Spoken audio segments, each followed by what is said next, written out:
I'm Leon Thomas. You saw that right there in the video. Last Friday, the Supreme Court of the United States overturned Roe versus Wade.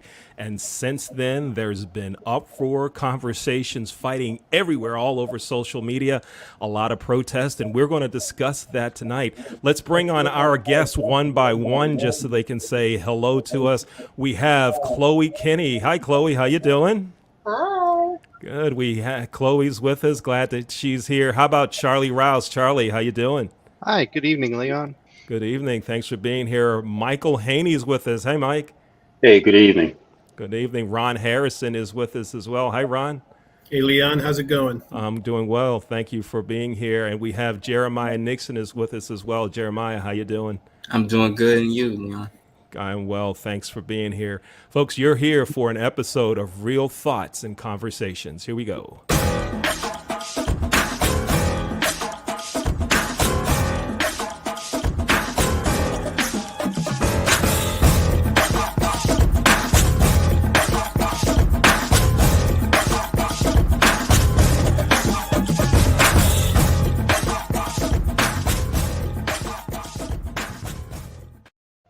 All right, let's get right to it. Let's jump right in. Let's talk about it. Ron Harrison, we're going to start with you first. Let us know your position on abortion and your thoughts about overturning Roe versus Wade. Ron Harrison, the floor is yours. Okay. Do believe that abortion is the taking of a life. Um, and I'm aware that there are many different exceptions that are necessary exceptions to that rule. Um, I'm kind of mixed on the overturning of Roe v. Wade. I don't know that it really solves the issue one way or the other. It just kicks it over to the states so that they can make their own 50 different decisions across the country. I've seen both sides duking it out and discussing various portions of it, but I'm not convinced that it is going to give a solution to the issue itself. All right, great. Thank you. Michael Haney, what are your thoughts on abortion and Roe versus Wade? Go ahead, Michael. Hey, I'm not an abortion advocate at all. I've got 10 grandkids and 5 kids, and but I do believe that it's a woman's right to choose. But where does a guy that may be part of that decision and that conversation come in? And it's intriguing that there's 4 or 5 of us guys, and thank God that Chloe's here, because I would probably feel real uncomfortable with the conversation. But I have thoughts about abortion as a tool, particularly when I see how maybe it's a tool for gentrification of Black communities. When you see as a country we're 13%, but yet we have over 40% of abortions performed to Black women. Mm-hmm. Chloe, the lone female on the panel tonight, and you are a Black female. What are your thoughts on abortion and the overturning of Roe versus Wade? Well, I feel like a woman has the right to have an abortion. I'm not against abortion. Of course, there's lots of exceptions and things like that, but we'll clearly get into that later. But I'm not against abortion, and I do feel like I'm against what Roe v. Wade was turned over. I'm extremely against that simply because of the fact that it then becomes a safety issue for the overall well-being of women. It's probably my biggest stance on that. Okay. Charlie Rouse, let's hear your position on abortion and Roe versus Wade being overturned. Go ahead, Charlie. Well, thanks for having me again, Leon. I am pro-choice. I believe in America. Individuals have the right to determine what happens to their bodies. And I further believe that all women have a right to control what happens to their bodies. And I believe government intervention in that keeps people from truly being able to care for themselves. And I think it is a board that a society would not trust grown women to handle, their own reproductive freedom. I don't think anybody deep down wants someone to have an abortion, and I think some people that are seek an abortion are truly at a moment of critical need for themselves. And I think they should have that right without government interference. Hmm. Thank you, Charlie. Jeremiah Nixon, tell us, what are your thoughts on abortion and overturning of Roe versus Wade? Well, to me, I am pro-choice when it comes to this whole situation. I think for a woman, it's her body and her decision in my parts when it comes to this whole thing. Now, do I believe every child is a blessing? Yes, I believe that every child that entered this world, I believe that they need to have somebody to care for them, need to have a life to live and everything else that's like that. But at the same time, you know I cannot never speak for a woman in her journey when it comes to everything that she goes through. Either if it's a family member's child that was forced on her, or either somebody that raped her. It can go to so many situations that get into that, and to where that she can't even see that child the same. And for me, that's one thing an individual should take that up with God, and it's never on me or anybody else to kind of decide what they should or should not do when it comes to everything else, because that is not my part to do, because their sins are not bigger than mine at the end of the day. And I feel like with this turnaround, I just feel like you're telling them not to, abort the baby and everything else that's like that. But you're going to start seeing more of that with the child being thrown to different places or left alone or given to different people inside of maybe restaurants and certain things, because, you're saying they can't abort them and everything else. And I just think that it's going to be just such an uprising of that. Okay. All right. Now, we've heard everyone's position on abortion, everyone's position on Roe versus Wade. Now, I would like all of our panelists to let the viewers know something about you. What do you do professionally? What's your educational background? So that everyone has a little understanding that may have impacted your perspective on things. So, Ron, let's start with you. Tell us a little about you, Ron. Go ahead. I have my master's in theology, and I'm an ordained pastor. Excuse me. I also have a master's degree in education. I've been in education in many different arenas, from administration to tutoring to program coordinating at a community college. Currently, I'm teaching sociology and English on a middle school level, sociology on a high school level. And right now, I'm working towards my PhD in educational psychology. And so all of that, in one way or another, has kind of rolled up everything into my thinking on the issue. And it really actually has nuanced my understanding of the issue over a period of years. And we will kind of get into that as the discussion continues. Mm-hmm. Thank you, Ron. Let's go to Michael Haney. Michael, tell us some background about you, please. Tell the viewers. Yeah, I'm a hotelier by profession, Leon, and attended school in Boston, Northeastern University. I call myself a people person that is very much an advocate for public school education, particularly of people of color or Black people in particular. And what modes a lot of my thoughts about there as I look at of this issue, as I look into the face of someone like Chloe, and I realized for Black women, 4 times the rate of abortions in white women, over 2 times the rate of abortions for Hispanic women. And is there an educational systemic issue here that we, as a percentage of this country, seriously in the minority, have the most abortions than any other demographics in this country? So, while what I've done and what I advocate is one thing, but being very, very concerned about our demographics and how certain tools are used against us. And then we always have education issues in our urban environments and urban centers. So is this an opportunity for further education to, have people make better choices? Mm-hmm. All right, Chloe, let's go to you. Tell us about you, and go ahead, Chloe. I am also in the hospitality industry for several years, a couple decades now. Think about it. And I am educated. I have, have a bachelor's degree in marketing and public relations from a private Christian university. Grew up in church and all those good things.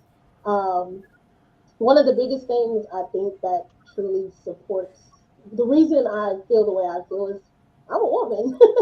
And I have spent a good portion of my life around women who have had to make some very tough decisions. Sometimes the decision was outside of their control. So I know we talk about the rape and the incest and things like that, but abortion is way bigger than just those two exceptions that are made for abortion. So it's really just my pure existence of being a woman and being around women and dealing with women who've dealt with not only your day-to-day things but fertility issues, as well as having to make some life decisions, uh, dealing with education and things of that nature, and literally it being a life or death situation for some women that I had the privilege of knowing over all these years. So it's truly just from existence and being a woman and being around women and hearing women's stories. I that just makes me advocate for them even more. Okay, thank you, Charlie. Let's go to you. Tell us about you, and some things in your background that may have affected your thinking on this. Go ahead. Sure. Actually, Leon and I have worked together in hospitality many years ago. After the pandemic, I switched roles, and I'm now still in the training industry in another completely new field for me. I have a BA in criminal justice and a minor in American history from Marshall University in Huntington, West Virginia. And I grew up in the heart of Appalachia, where people have to choose how many children they can feed, how much they can bear, and how much of an economic benefit they're going to have to take care of their families. And I find that, the reason I'm passionate about being pro life is that, one, I think women can be oppressed into poverty through no fault of their own and be left without assistance that is desperately needed after they have a child. And I think, government systems are not set up to fully care for the woman post childbirth. I also think, the thing that just, chafes me is the ability that somebody can come in and tell a woman that you can't have an abortion, you have to carry a child to term. I think that keeps a woman oppressed, it keeps them impoverished, and it keeps them from achieving their true potential. I don't think anybody should be forced to carry an unwanted pregnancy to term. Now, obviously, I think there are rules that need to be established behind that as to when a pregnancy is determined to be viable. I believe that, you know, we as a society need to support the women who do choose to continue with that pregnancy. And I think we do a very poor job of that right now. I think that, the talking point that you'll see online a lot lately is, you know, have the baby, have the baby. And then once somebody has the baby, those support networks often fail for those women. And I don't think that anybody should have to beg to be treated as an equal member of our society and to be helped. And I think many women fall into that trap and then don't get the help they need, especially from the father. And I've seen too many of my friends have children that they can't afford and they get stuck. And especially in the heart of Appalachia, where the median income in most counties is barely above $20,000 a year. You can't live on that. You cannot afford an apartment anywhere on that. So you have, generations having to live together, broke, no job opportunities, no opportunities for the kids to grow up, get educated, and get out. So So Charlie, let me ask you then: if folks Mhm. are having babies that they can't afford, should the schools in West Virginia and other states start providing more financial education that shows the actual cost of having a baby? Jeremiah, we're going to come to you next, but is that something that they need to do, Charlie? Include that as part of high school education? Well, I think that a lot of education begins in the home. I'm going to say that right up front. I think all too often parents rely on the public school system and the private school system to teach things that should be taught in the home. And I know that's going to sound like something that's very conservative, but I had a parent that is a retired teacher, and it is hard for someone to teach when the students coming in have not eaten for a day or maybe two, or it's Monday and they have not eaten since Friday night. Okay. All right. Now, in teaching somebody that here's the cost of having a child isn't going to change much. Everybody knows that a child is expensive. They do. All right. I mean, I don't think that changes anything, but what I think has to happen is there's a real conversation that needs to happen around prevention, contraception, and a person's role in society if they do become pregnant. All right, we're gonna talk about all those things here in a second. Okay. Jeremiah, tell us about you, your background, and how that may have impacted and affected your thought process in this. Go ahead. Well, I'm still a college student, so I'm a little bit under, you guys when it comes to the age. But Are you calling us all old? Did you just call us all old? Is that what you did? No, anyway, go ahead. I'm calling you guys, successfully experienced right now. But right now, I'm in college right now. I'm studying sports management right now, and want to be a sports marketer. And just for myself, the reason I feel the way that I am, being around women, all my life around the house, around my mom, my aunts, and cousins, and not to mention, sisters, just having those different relations and just kind of hearing so many certain sides when it comes to about the woman, doing more research and just having an understanding, I think is just my way of just how I feel right now when it comes to this whole thing, and especially when it comes to my sister.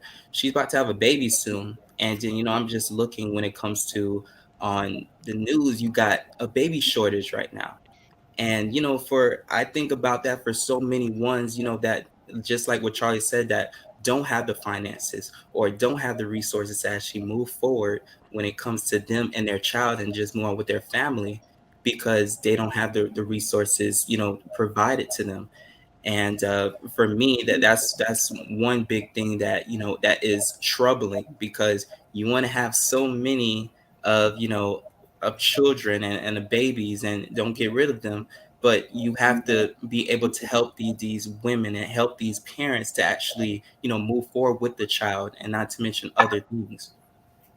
Now, one theme that I saw on my social media feed was folks saying about the support system. Everybody says, "Oh, we want you to have the baby, have the baby, have the baby, have the baby. Don't kill. Abortion is murder."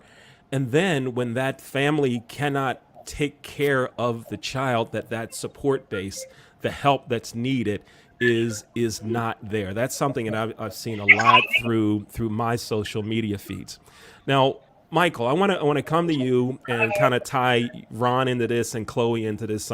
Three of you on a piece of a conversation. Michael, you mentioned that over 40% of abortions happen to Black women, right? I think you mentioned that several times. So, what do we do to change that? What needs to happen, Michael? Well, there's a couple of things, and this is why I have issue. And I'm listening to what Charlie said about health concerns, because, if it's a pleasurable act, maybe conceiving should be a pleasurable act or a reproductive act. And if it's a pleasurable act, then it needs to be thought out. That what are we doing? What is the consequence of what we're doing? So where does the education take place so that we're thinking before that pleasurable act, or if we decide to reproduce and maybe something happens as a result of it. So I think it's education. Then you talk about the access to health care. We know that mortality rates for Blacks and infant mortality rate for Black women and infant mortality rate for Black babies is high because of lack of access to the healthcare system. So better healthcare. Maybe that's what Obamacare attempted to do. But there is something systemically wrong when 23.9 abortions per 1,000 is Black, 11.2 is Hispanic, and 6.6 is white. Now, when you look at that data, and then you hear what Chloe says in terms of a choice that a woman should make. And you know what? I get that. And I'm not disputing that a woman should have a choice, but I'm a responsible guy. And it took two to make that act, right? Mm-hmm. And so maybe I should feel as though I have a role and a say in that decision as well. So what is it that, and I'm not going to play devil's advocate. I'm just going to tell you what I'm thinking.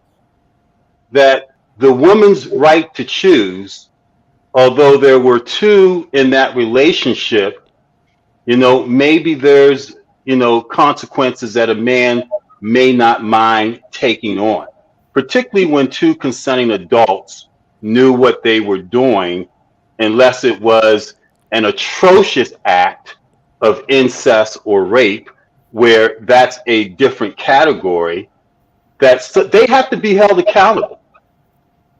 And if abortion is the out to accountability, then we need a tremendous amount of education in our community. Okay, Ron, what are your thoughts on that? You're an educator. Tell us how do we educate everyone on this, and what are your thoughts about what Michael just said? So how do we do education? How do we educate? And what are your thoughts on Michael? Chloe, we're going to come to you after Ron. Well, I think one thing that I want to hang on that Michael said that I thought was very, very good, but I think that it needs to be emphasized.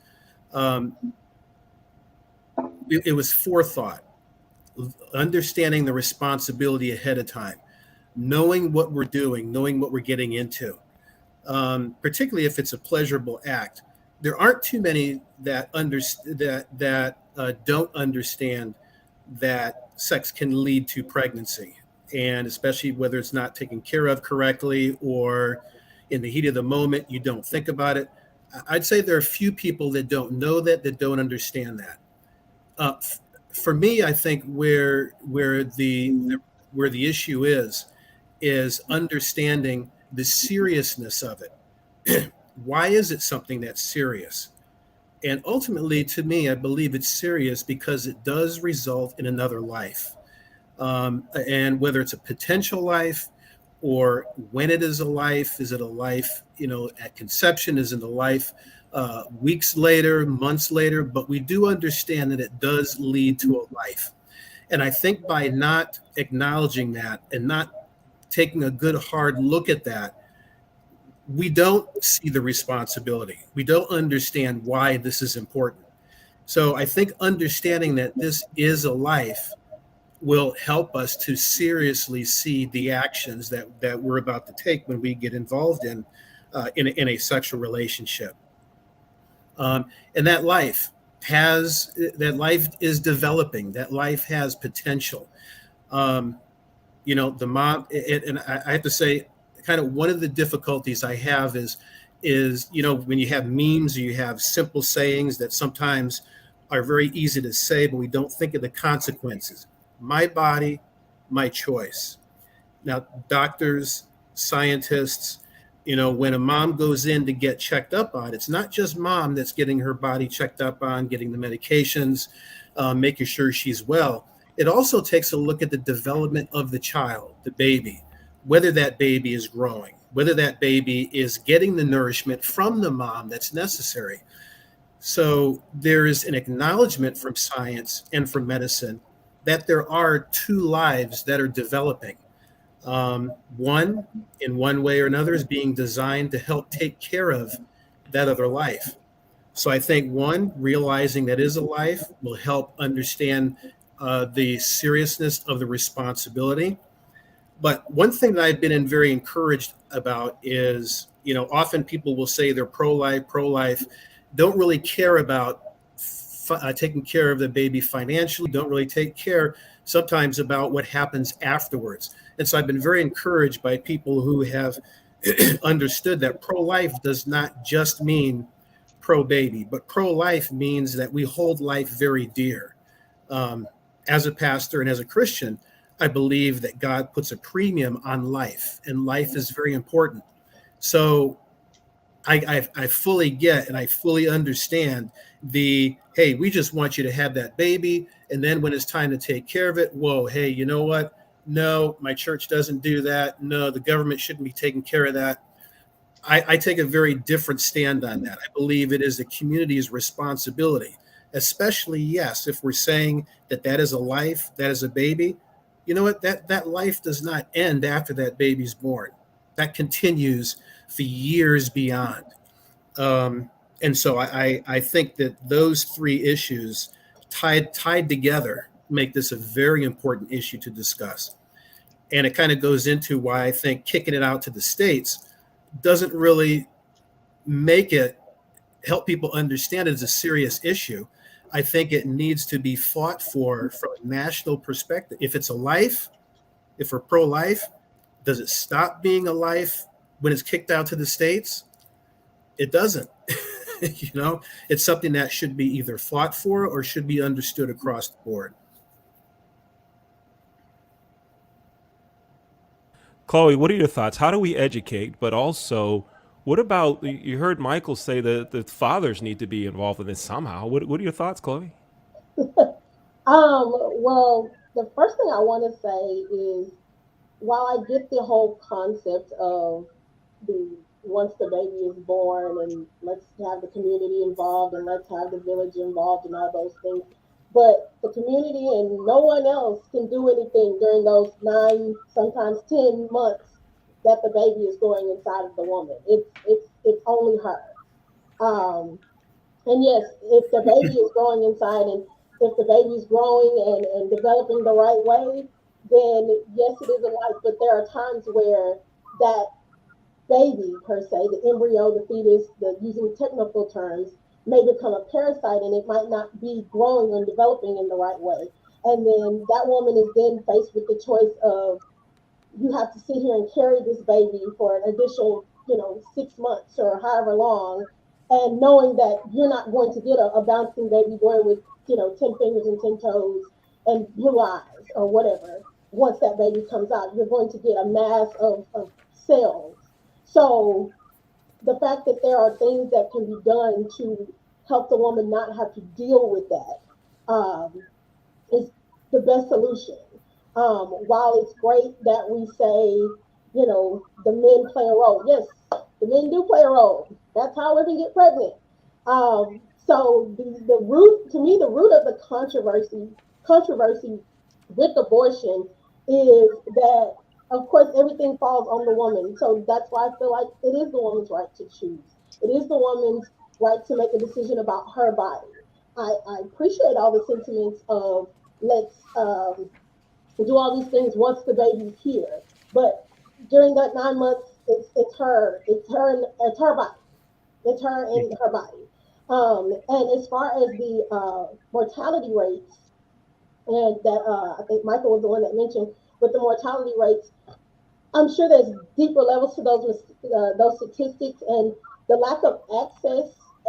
As far as with Black women, I know a lot of women who are OBGYNs, Black women at that, who they have access to it. It's how they're treated when they're the uh, in the doctor's office a lot of times. So you may come in and say you're having some discomfort or you're having some pain, and we're told to be tough Black women and we're strong and we can just kind of, bear the pain and bear the issue. But the reality is, you might be dealing with something with that baby, with that embryo, with that fetus inside of you that you're just told to kind of toughen it up. So in the end, you might have to make a decision: my life or this baby's life. Mm-hmm. And it's tough. And again, with the whole concept of educating and beforehand, I know, and I'm just gonna be pretty candid here. I know every time I've had sex, I haven't thought, okay, if I get pregnant, I need to make sure I have an abortion or anything of that nature. I don't. That's not my preliminary conversation. The pleasure of the act. Of course, we're not thinking that if we get pregnant, let's have an abortion, or we're not thinking about, the pleasure of the act. Things happen. Contraceptives break.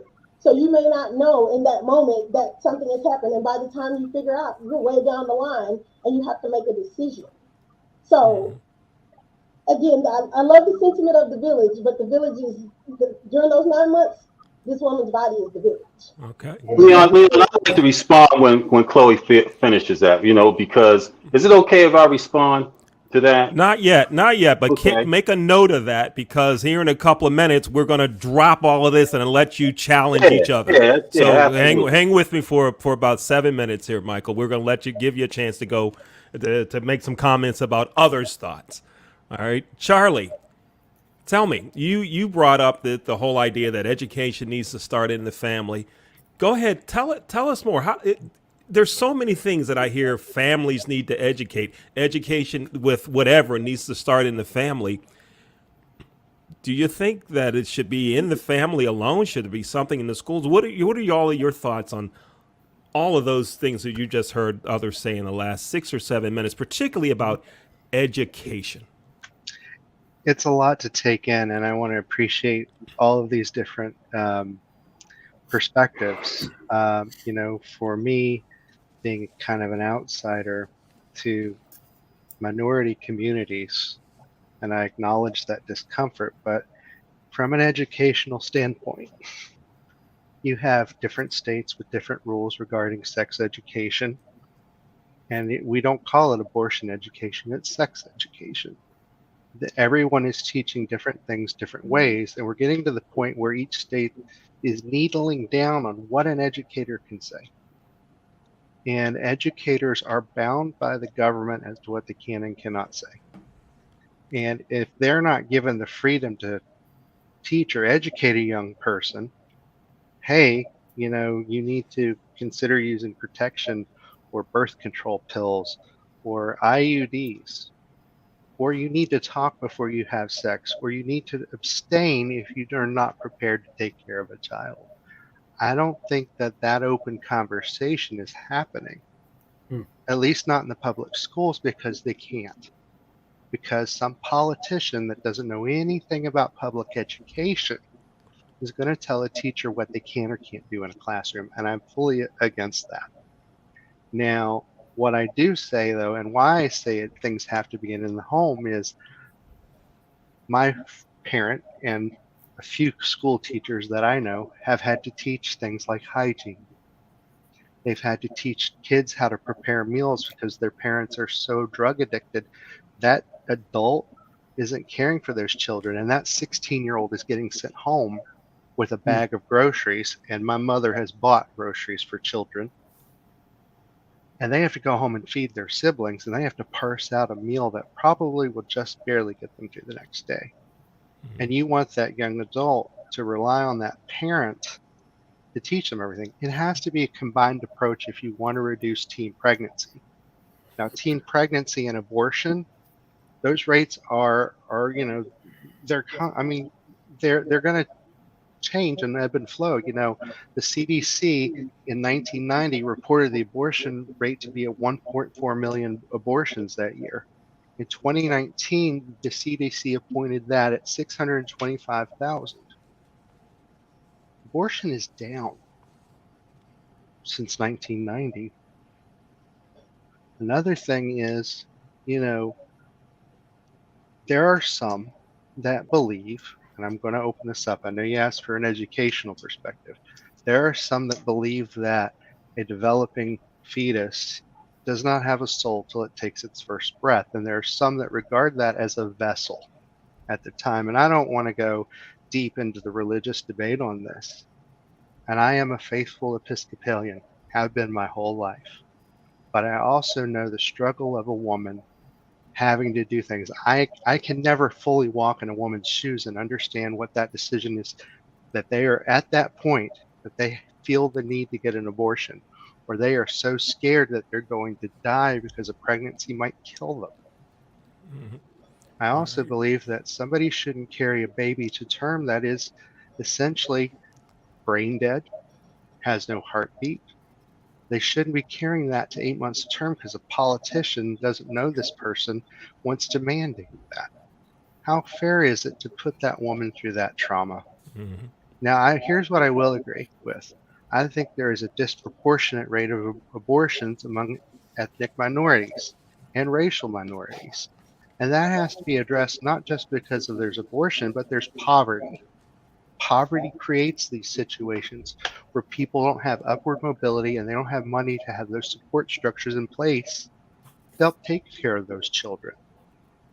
And I do worry, especially in the religious community, that certain certain Christian denominations talk a good talk, but they don't walk the walk. And I'm All right. talking about mainline denominations in particular. Okay. So thank you for letting me ramble on there a little bit, but I had to get that out. All right, folks, we're about 4 minutes away from letting you challenge and ask questions of each other. Jeremiah, before we go to you, I want to tell you about 2 text messages I received. One said, "Why don't you have more women on the show? Why is Chloe the only female?" My answer to that is this. I posted that we were going to have the show on Facebook. I posted it, and I posted it on LinkedIn. Everyone that said they wanted to be on the show, I said yes. 7 of you backed out. And it's interesting that the one person who says, "Why don't we have more females on the show?" You know who you are. You're a female. You said you didn't want to be on the show. Okay, so let's get that. I'm not going to mention your name, but you know who you are. Just got a text message from you. All right. Leon, I know a very lovely woman in St. Albans, West Virginia, who is a retired school teacher that will talk to you for hours about this. Next time we'll get her. We'll tell her about the show. Yeah, you'll meet Mama for sure. All right, cool. Jeremiah, let's hear what you have to say about how do we educate. Then I have one more question that I'm going to ask, and then we're going to let y'all go at it. Jeremiah, what are your thoughts on education? Well, it's simple. To me, I would say it just takes a village. That is mostly the education part. I think that they need to go deeper into when it comes to the support system, just as Charlie just said. When I say it takes a village, meaning how is this woman, even if she's not with the person that she had the baby with, or if she is, there needs to be a support system to teach them, the way to go when it comes to having, actually a small child, going out in the real world, because your life changes no matter which age that you are when you have yourself a child. You're not going to do the same things or act the same ways as you do. And just for me, you see a lot of these different women's, they have they're like babies raising babies. You have to educate a lot of them when it comes to that next step, when it comes to them actually raising a child. So I think when it comes to counselors, the mothers, the fathers, and even when it comes to the people around the school system and just mentors just around, it needs to be a sit down and actually go through when it comes to I would say the life of bringing a new child into this world. All right. Here's what we're going to do right now before I bring up another subject. We're going to let y'all challenge each other.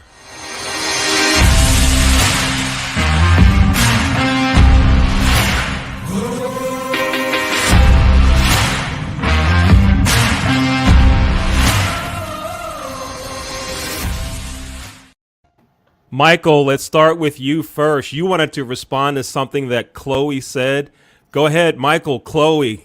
Hey, thanks a lot, Leon. And it's not a challenge because I respect Chloe and I agree. I wish there were 10 females like Chloe on this so we can have some real engaging conversation, because maybe that's the problem why we have a higher rate of abortion, because Black men and Black women aren't having conversation and dialogue so that we can talk about things before the point of conception. And I believe that, a fetus is a person at the point of a heartbeat.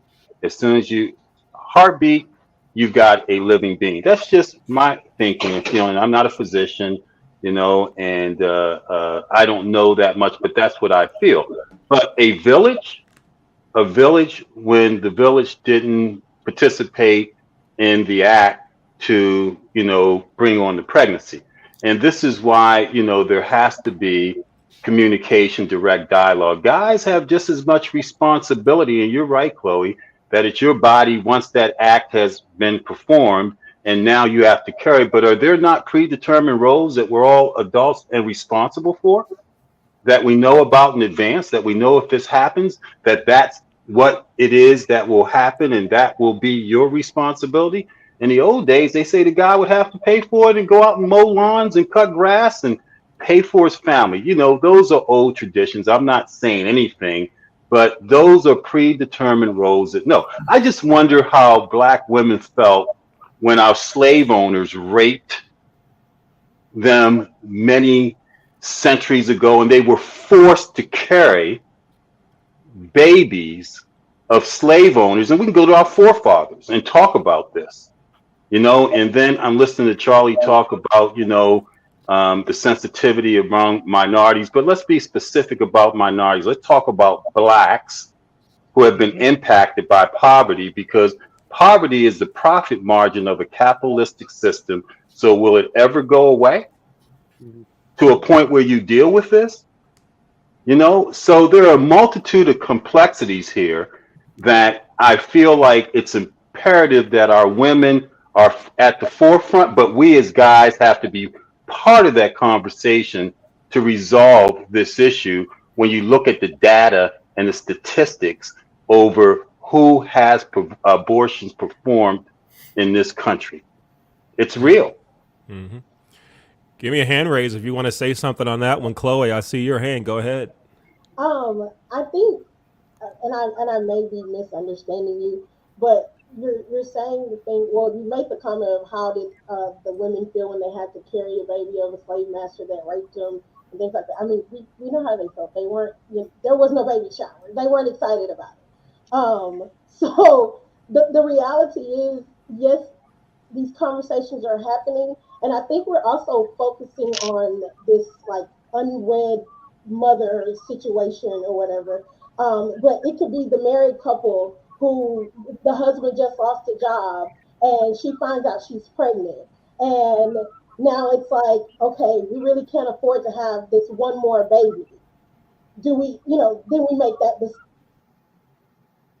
Wow, that's powerful, Chloe, from my perspective, that we're making a financial decision with a life. I'm glad no one did that with my life, you know, because I know that my parents weren't rich at all, and they were young, 16, 17 years old. And thank God that I'm here as a result of a good decision they made. And, you know, we know that maybe these slave owners, as you referenced, maybe the abortion option wasn't there then, so they were forced to do so under extenuating circumstances. But, you know, my point is that there are conversations that men and women have to have in order, and particularly in our community, Chloe, so that we can lessen the rate that is systemically, it's a systemic rate that I believe is part of a gentrification strategy anyway, you know, just like allowing murders in our cities. We got murders in our city of our young people, and we got abortions at a higher rate than any other demographics in this country. I mean, yes, we have abortions. I haven't looked at that particular statistic. So there may be a situation, and I'm not disputing you, there may be a higher rate of abortions among Black women, but we don't know the circumstances of those abortions. So it may be a situation that since Black women are usually sexualized well before their mature age, so it may be a situation where that young black girl may have been raped by someone and she had to have an abortion. It may have been a situation where she was, like I said, had done something with someone at at an early age or whatever. But even in the sense of what I was making, the conversation I was making before about the financial part is, unfortunately, it does come down to economics at times, because there have been situations where people cannot afford to have a child. And I don't know the cost of an abortion. I have not had one, but I have a ballpark number from a friend or two. And if they can borrow that money or they have the funds for that to deal with that in that situation, but they don't have the long-term funds, I respect that. Because why, as Charlie kind of talked about, the impoverished child, why bring another child into the world when you really can't afford to give that child the life that they truly deserve? And again, I feel like we are very focused on the unwed preteen or the unwed person. So it may come down to that in certain situations where you do have to make that decision. If it's a married couple, are we supposed to tell them, okay, yes, we've had these conversations that you say we need to have, We've had these conversations. Are we supposed to no longer have sex as a married couple because we might get pregnant? Well, All right, go ahead. Chloe, Oh, I let's just go want to to Ron, say, please. I want to get Ron in on this conversation. He had his hand up. Sorry, Michael. Ron, go ahead. I think one of the things I'm grateful for from those that are pro-life, that have kind of moved the issue over, that for me has acknowledged that, you know what, there are important, and I call them exceptions, but there are very real circumstances where a mother's life is in danger. Um, if a baby is already dead and is stillborn, should a mother carry that baby? No, that baby is not alive. Ectopic pregnancy. I'm one of the difficulties I have is that there are some states that have been looking forward to this ruling being overturned, and yet still have not dealt with that issue. I mean, to me, that's kind of basic. And this is among those that do believe that life starts at conception. Once an egg hits a sperm, that's a life, and when it goes into the tube, we don't have the technology to replant that. There's no way that we can be able to change that. And there are states that are still not even acknowledging that or working in that direction. And so part of my concern is kind of outside the emergencies, because I believe emergencies, hey, you know what, mom versus baby, mom, what do you say? To me, that's a given. Mom is going to decide that. I may be dad, I may be sitting on the sidelines. Mom is going to decide that. But part of the difficulty that I have is that around the issue of what may not be convenient. Every one of us wants to delay circumstances or consequences. If I do this, I don't want to have to deal with this particular situation. I was involved in this sexual relationship, and I didn't really think about, I know what can happen from this. I know it's a possibility, but now that we have done that and we wait several months and we say, well, you know what? And I believe the reason why when I say convenient, I'm not saying it's convenient to carry a baby. That's not what I'm talking about. What I mean is it is easier to deal with, let's get rid of the baby, than it is to deal with this one issue that I think kind of gets danced around. What is inside the mother is a life. Now, we may differ as to when it has a soul, heartbeat, brain waves, and so forth, but that is a life. And to me, that's not different from, you may have a child that's physically challenged, and you're having difficulty paying for their hospital bills because they've mounted so high. And you're looking at, is it groceries, or is it gas to get to work, or is it taking care of this child? I mean, the only difference is the child may be inside the mother, or the child may be 15, 16. What keeps me from making that decision? Hey, you know what? This 15, 16-year-old child is a real drain on my wallet, and this is really tough, and we're poor, and we can't keep doing this. What ethically keeps us from going to that next step? Well, we need to get rid of that child because it's a drain. Now, legally, there's a difference. The law says you can't just get rid of a child because that child's inconvenient. But on the other side, we don't necessarily in our country define what is a life, what is a baby. I think that's important, but I believe all of us understands that life that's inside is a child, is a human being. And I really believe that will help us to understand before. And I think if we teach that ahead of time, that's going to really give us a lot of foundation for why is the decision to get together without protection important?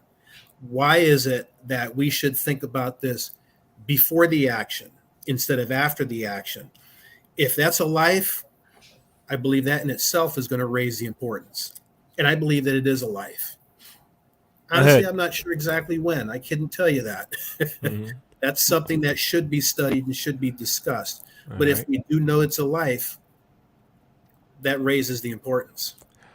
Michael, thanks for waiting. Go ahead, please. Hey, just finally, man, for Chloe, I still respect you and want to be supportive of you. I wish it was 10 of you on this show tonight. And Leon explained that Excuse me. there were many that did not come. But, I want to represent the responsible partner of yours to have this conversation with you and support the fact that you do have the right to make a choice of your body. But our conversations beforehand, maybe they'll affect the tremendous rate of abortions on Black women because we're having conversations. I wish it was 10 Chloes and one Mike, or 10 Chloes and one Ron, to really make this a conversation tonight that people can have and can quantify, because at that point, me being a respectful, responsible partner to you and with you, maybe there's a different trajectory to begin to change the dynamics. Because I got to tell you, selfishly, I'm focused on what's happening in my community, where I see a great disparity in healthcare, in abortion rates, in children in poverty.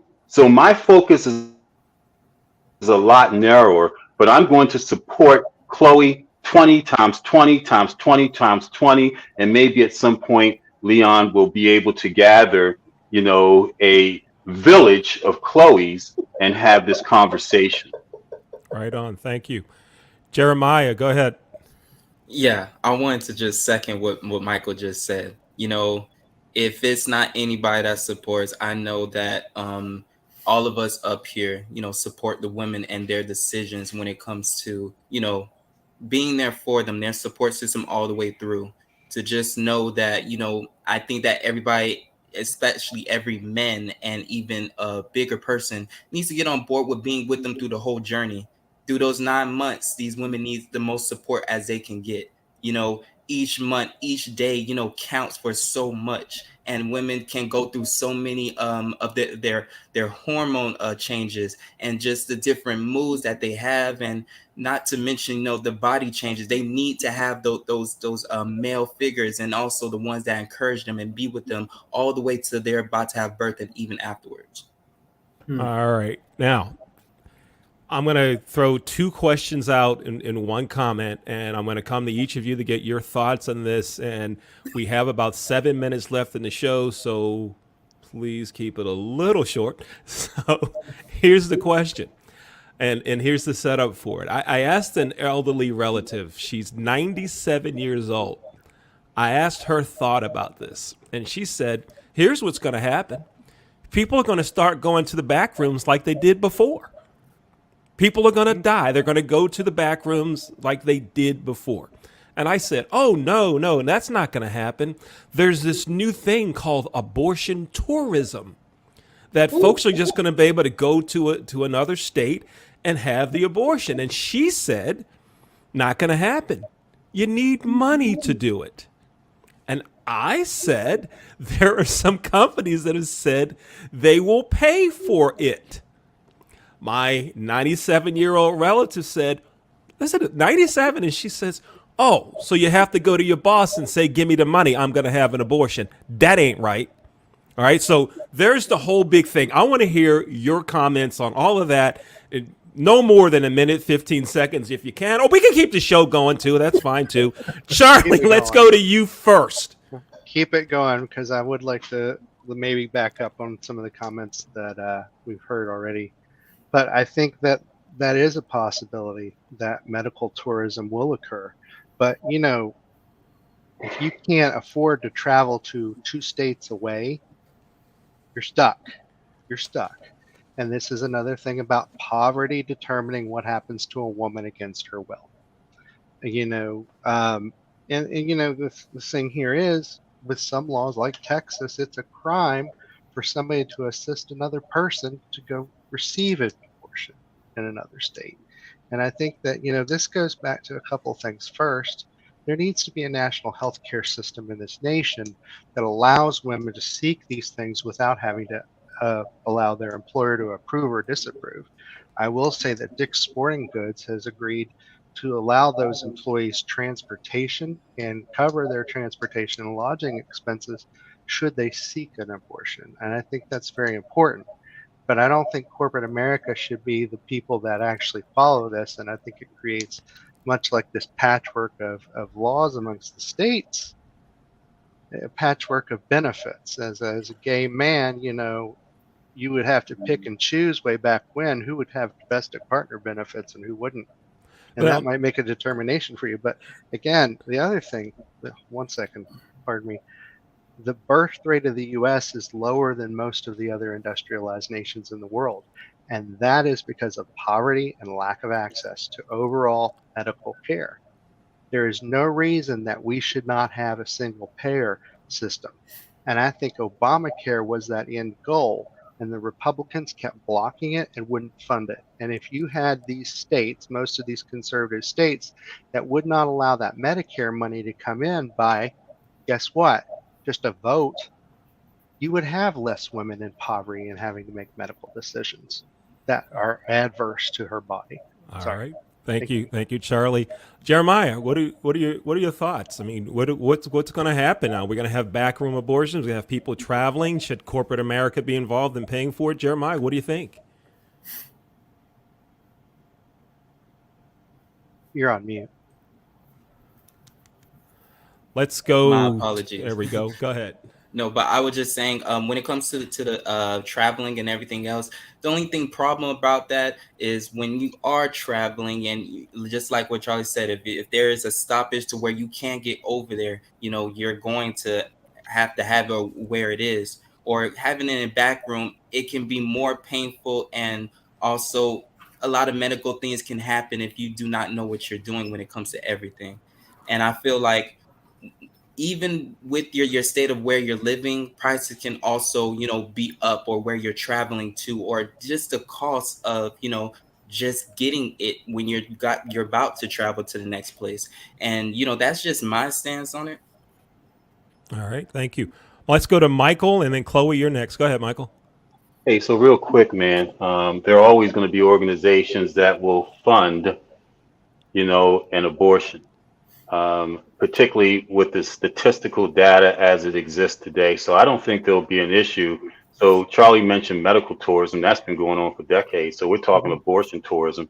And I don't even want to think in that terminology of this medical procedure. But I don't think that, cost is going to be any factor, because you have a multitude of organizations out here willing to underwrite as long as there's a place to take them, particularly if the goal is to continue to hold a population of a certain demographic at bay. That's the unfortunate aspect of it. Mm-hmm. Chloe? I definitely, I was actually having this conversation with someone else. People are going to do it. That's the sad part.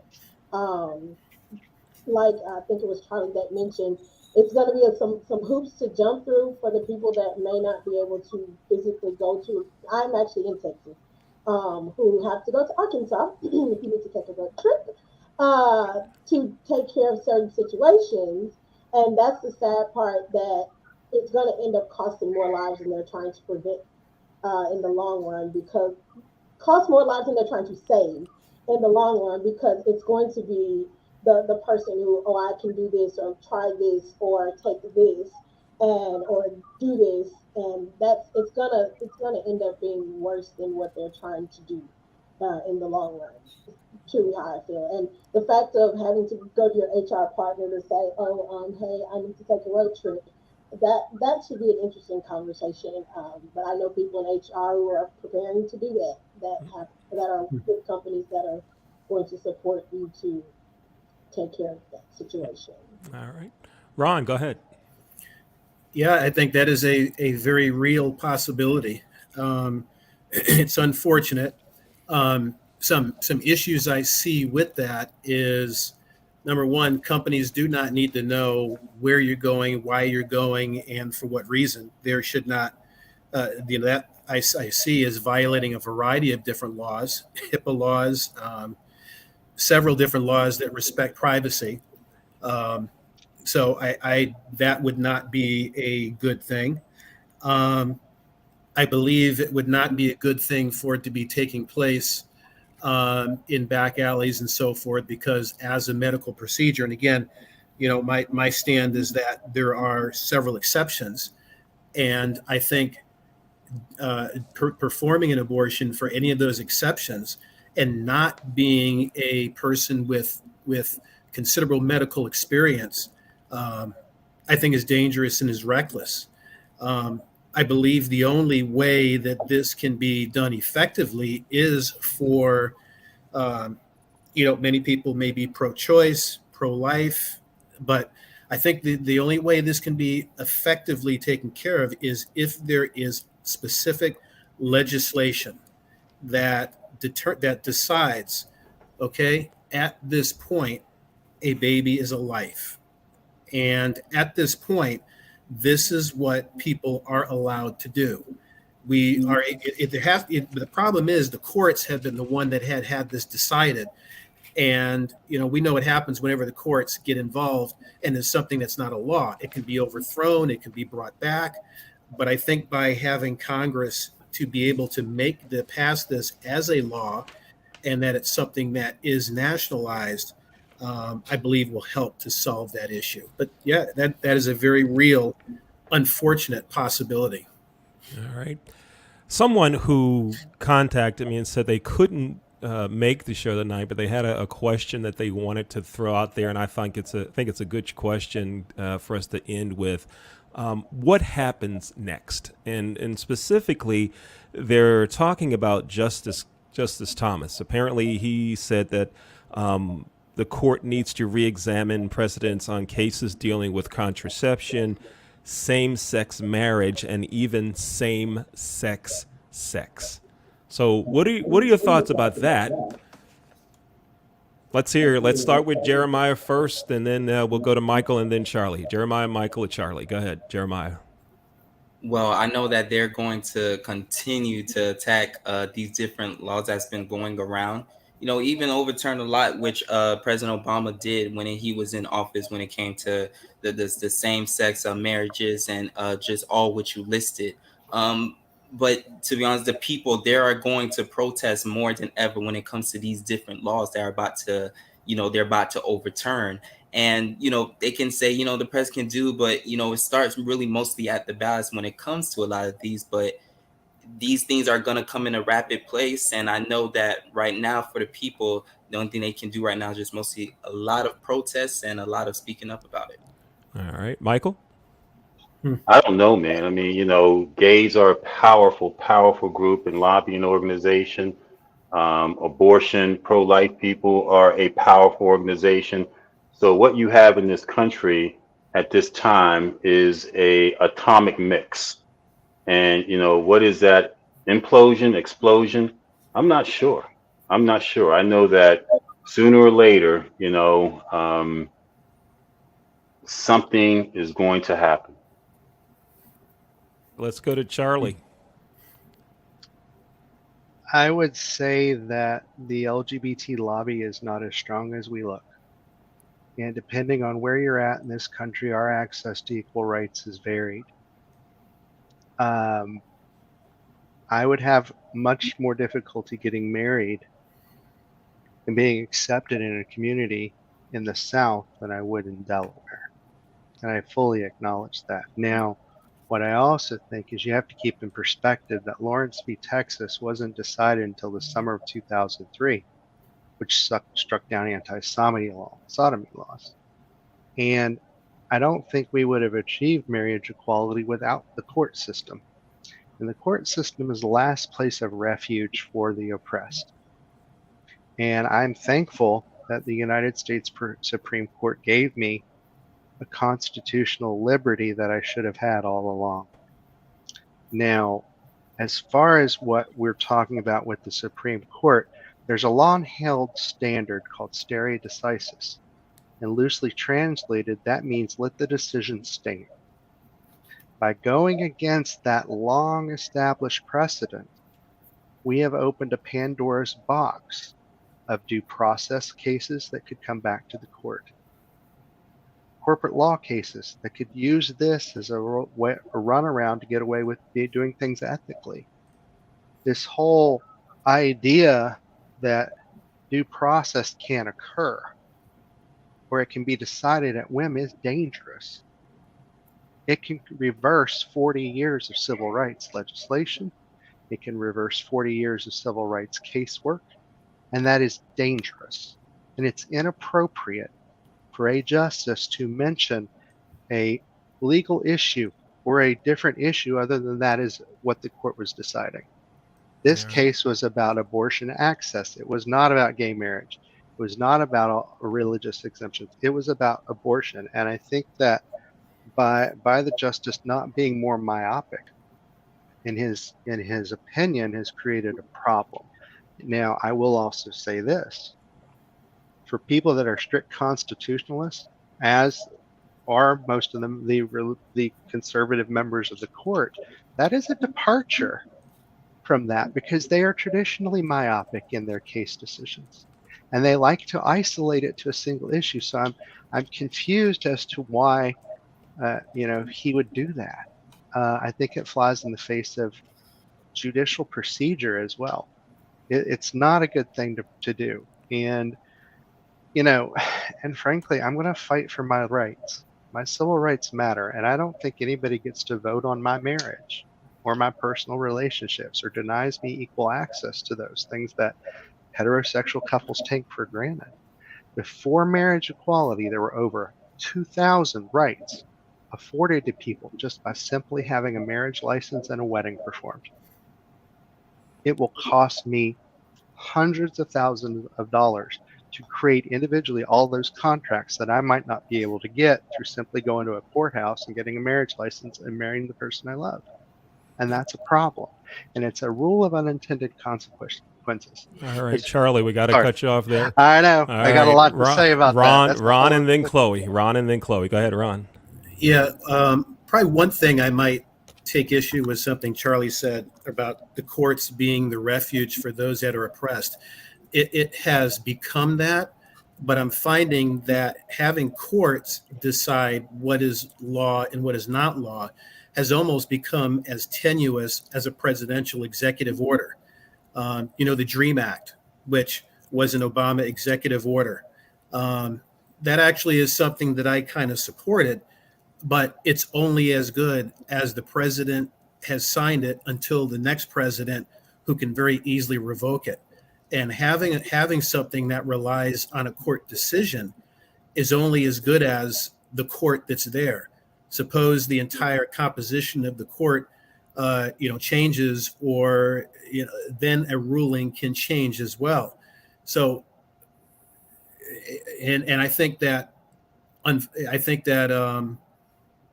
Clarence Thomas kind of tipped his hand and helped us to see that. Unfortunately, I should say fortunately, that we can see what's coming down the road.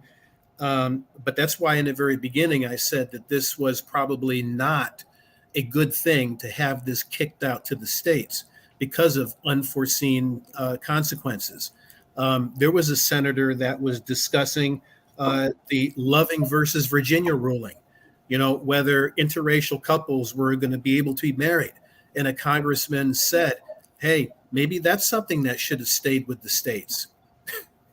They went to SCOTUS, and SCOTUS, the Supreme Court, did say, hey, you know what? This ruling stands. We can have people marry interracially.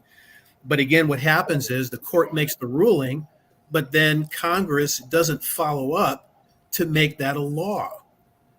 And I think that's part of the problem. So now we are left with 50 states making 50 different decisions, not really solving the issue. And I think what Clarence Thomas said was correct. I think it's dangerous. I think that we have yet to see the consequences of what's going to happen when something like civil rights gets kicked to the various different states to make a decision on that. That's going to be tough. And this is going to be hard. It's going to be hard to not say never after the overturning of Roe v. Wade. Mm-hmm. Chloe, go ahead. I agree with Ron in the sense of the never say never, unfortunately. And it's always been interesting to me that the federal government in every state has all these different laws, just kind of focusing on the abortion part of it, but all these different laws and things that are in place for women's reproductive organs, but there are no laws regulating male reproductive organs. So it's like they kicked everything out to the state, and like you said, we have 50 different rules, and depending on where you live, God only knows what kind of rules you have to abide by. And unfortunately, all these rulings that are not put into law are really honestly setting us up for failure, because I never thought I'd see the day where something like this would happen. And the fact that there are all these other rulings that are potentially on the table that truly um, could set us back years. It's very unnerving. It makes me very uncomfortable about the state of the country, and it's just one of those. You would really think, we're supposed to be making progress each year and going forward each year, and yet all these things are seeming to go backwards. And I'm sure there's a deeper rooted issue as to why. And I'm hoping that something is done to where we can get to a better solution, not continue to regress instead and make progress in this country. I would All right. like to go back to a couple things. Sorry, Leon. Hold on 1 second. Hold on a second. We have exactly 3 minutes remaining in the show. I'm going to call on each of you, and I want you to give your closing comments. You have 30 seconds for your closing comments. And if you have something that you'd like to promote, a book, a website, even if you just want to say, if you want to continue the conversation with me, here's how you can get in touch with me. Everyone has 30 seconds. You'll know that your time's up when I come back on the screen. Charlie, let's go to you first. Again, thank you for having me tonight. This has been a fun and unexpected conversation. I think that discourse has to happen for change to be solidified and to occur. I think what has happened is a major problem in terms of civil rights and in terms of women being able to choose their reproductive freedom. I further think that the rules of unintended consequences are going to come because of this decision. I think that this is a slippery slope that should not have been opened, and 50 years of judicial precedent should have remained intact. I also think we cannot wait for legislators to determine the path to equality for people. If we were waiting on the U.S. Congress in the 50s to desegregate schools, that wouldn't have happened in 1954. The court acted as the place of last refuge for minorities. Thank you, Charlie. Time limit. Thank you. Let's go to Michael. Go ahead, Michael. Hey, I'll give Charlie my 30 seconds if he wants, man. So really like the conversation. Does he pay for that through Cash App, or what? How does that happen? Hey, man. Hey, that's a good idea. I'm down here in the gutter with everybody else. Go ahead. I hear you. Well, thank God I'm not. But, it's been a great conversation. And as I mentioned, us as guys have to be supportive and understanding. It's better to understand than always to be understood. And I really appreciate the conversation. If you want to hear more about things that are happening in Black America, urban Black America, 60 Minutes in Black America, I'm the host every Sunday, 6 p.m. to 7 Eastern Time. Go to the Facebook page of 60 Minutes in Black America, or Michael Haney to get the information regarding our show every Sunday. Thanks a lot for having me on, Leon. All right. Thank you for being here. We'll go to Chloe and then Ron. Go ahead, Chloe. Again, thank you for letting me be the woman. Or I didn't plan to be the only woman, but I am. But I just, again, want to say I truly think that things really need to be equal amongst the men and the women. If you're going to make one do one thing, govern both of them. But again, that's neither here nor there. My name is Chloe. I am at Cousin Chloe on Instagram. I have a show called Rouge, Rants, and Rhythm on my YouTube channel, where I talk about current events, and I sit there and I do my makeup while I do it. But I talk about different current events, and you can find that on my YouTube channel. It's YouTube.com/Cousin Chloe. Let's go to Ron and then Jeremiah. I enjoyed this conversation. This was really good. It was very level-headed.